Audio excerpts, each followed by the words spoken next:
लगातार हो रहे भीषण हमलों ने मिडिल ईस्ट में तनाव बढ़ा दिया है। अमेरिका और इजराइल की ओर से हो रहे अटैक में अब तक हजारों ईरान के लोगों की मौत हो चुकी है और सेना को भी भारी नुकसान पहुंचा है। तो ईरान भी इजराइल और अमेरिका के सैन्य ठिकानों पर ताबड़तोड़ मिसाइलें दागते हुए भयंकर तबाही मचा रहा है।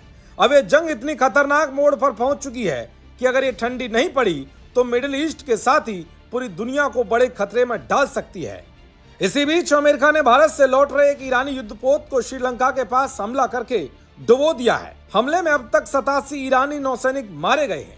ये युद्धपोत भारत में आयोजित एक नौसेना अभ्यास में शामिल होकर वापस लौट रहा था। पहले से ही घात लगाकर बैठी अमेरिकी नौसेना की पनडुब्बी ने इस पर भीषण हमला कर दिया।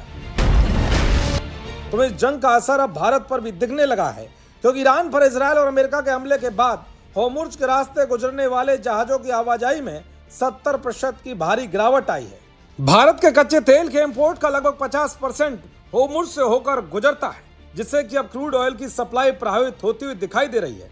लेकिन इस संकट की घड़ी में सबसे पुराना और भरोसेमंद दोस्त रूस भारत की मुसीबत को टालने के लिए मैदान में उतर आया है। रूस ने भारत के लिए तेल का खजाना खोलते हुए बहुत बड़ा ऐलान कर दिया है। रूस ने ऐलान करते हुए कहा कि वो भारत में तेल भेजने के लिए तैयार है।